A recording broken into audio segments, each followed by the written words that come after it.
Baik, bismillahirrahmanirrahim. Assalamualaikum warahmatullahi wabarakatuh. Perkenalkan, nama saya Muhammad Rizkan dengan stambuk F441-22039. Saya di sini akan menjawab beberapa pertanyaan dari hasil presentasi saya.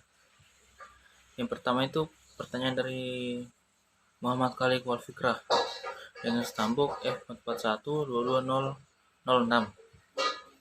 Yang pertama itu pertanyaannya, apa perbedaan antara termokopel dan termistor?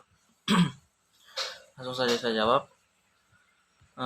Prinsip kerja termokopel yaitu didasarkan pada efek shift back, di mana perbedaan suhu antara dua titik menyebabkan terjadinya tegangan listrik. Termistor prinsip kerjanya didasarkan pada perubahan resistivitas semikonduktor dan perubahan suhu. Kemudian material pembuatan. Termokopel biasanya terbuat dari dua logam yang berbeda, disambungkan pada satu ujung. Termistor terbuat dari semikonduktor seperti oksida, logam, atau bahan keramik. Kemudian rentang suhu. Termokopel rentang suhu yang luas biasanya dari minus 200 derajat Celcius hingga lebih dari 2000 derajat Celcius.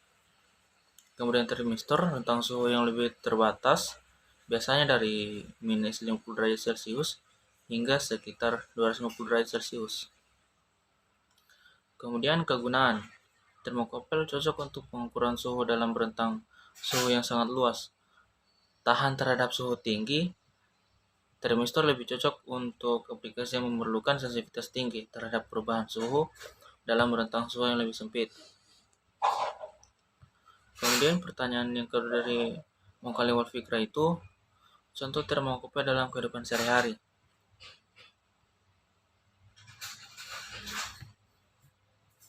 Ya, contoh termokopel dalam kehidupan sehari-hari itu, salah satu contoh pengguna termokopel adalah pada alat-alat pengukur suhu, seperti termometer digital atau termometer oven.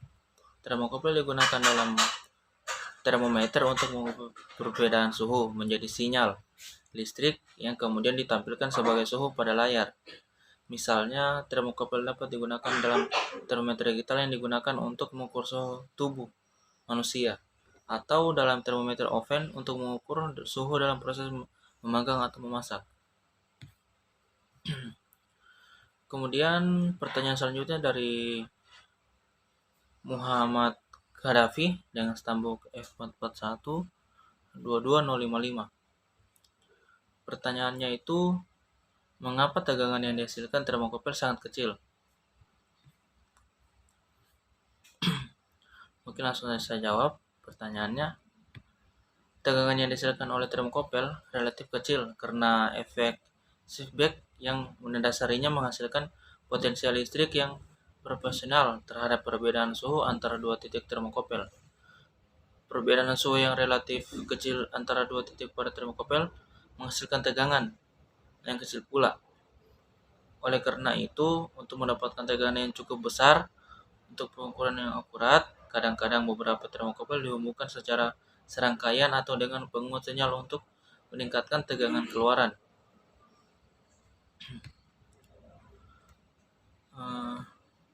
Kemudian pertanyaan kedua dari saudara Muhammad Gaddafi itu, jelaskan sedikit tentang rangkaian dan berikan prinsip kerja rangkaian sensor suhu.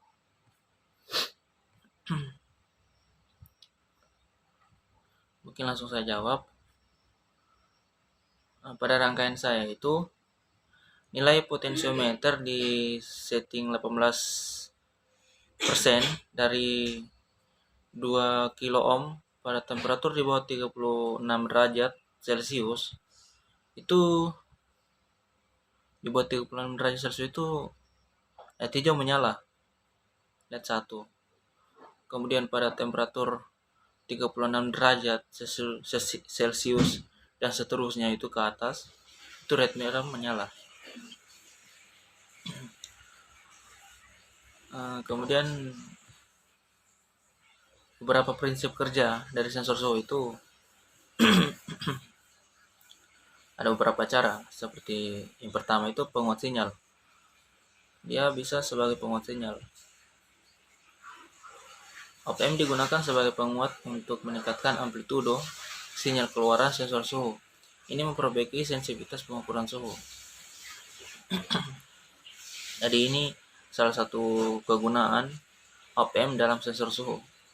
Dia ini memperbaiki sensitivitas pengukuran suhu pada sensor suhu.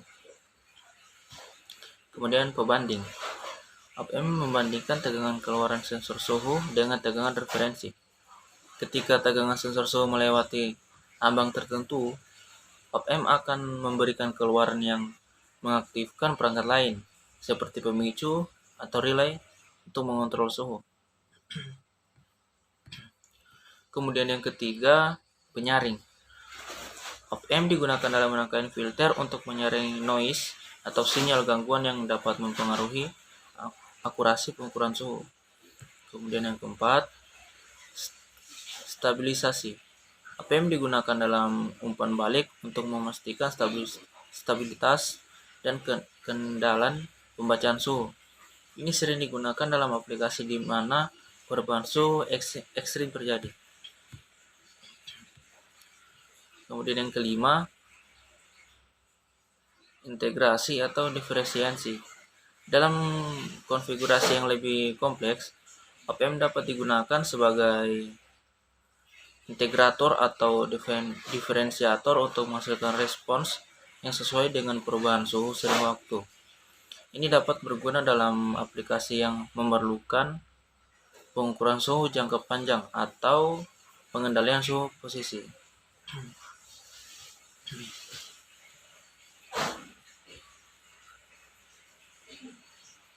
Ini ada beberapa prinsip kerja rangkaian sensor suhu. Yang pertama itu perubahan sifat fisik. Sensor suhu mengubah perubahan suhu menjadi perubahan dalam sifat fisik seperti perubahan resistansi, tegangan, atau arus listrik. Kemudian yang kedua, konversi sinyal. Sinyal fisik yang dihasilkan oleh sensor suhu kemudian dikonversi menjadi sinyal listrik yang dapat diukur oleh rangkaian elektronik. Misalnya, pada sensor suhu termistor, perubahan resistansinya juga menjadi perubahan tegangan atau arus menggunakan rangkaian pembagi tegangan atau rangkaian Winston-Bridge. Kemudian yang ketiga itu pemrosesan dan penguatan. Sinyal listrik yang dihasilkan kemudian diproses diperkuat menggunakan komponen seperti OPM untuk meningkatkan sensitivitas dan akurasi pengukuran. Kemudian yang keempat, referensi dan pembanding. Hasil pengukuran suhu dibandingkan dengan tegangan referensi atau ambang tertentu menggunakan OPM sebagai pembanding.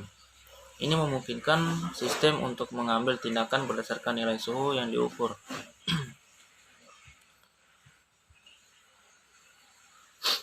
Kemudian yang kelima, kontrol dan feedback. Dalam aplikasi pengendalian suhu, hasil pembandingan dapat digunakan untuk mengontrol perangkat seperti pemanas atau pendingin udara.